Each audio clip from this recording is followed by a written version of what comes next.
Welcome to Fix Your Apps. Today I'm going to show you how to switch account in Pokemon TCG Pocket, so you can easily start fresh or access a different account on your device.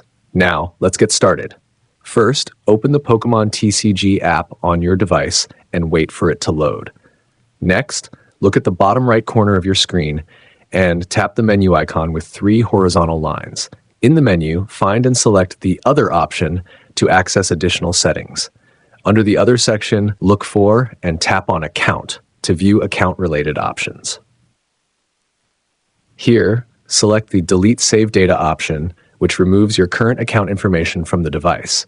You may be asked to confirm this action, so if prompted, confirm to proceed with deleting your save data. Once the data is deleted, close the app completely, and then reopen it to refresh the system. When the welcome screen appears, sign in with a different account or create a new one to start playing. Thank you for watching, and don't forget to subscribe to Fix Your Apps for more helpful tutorials.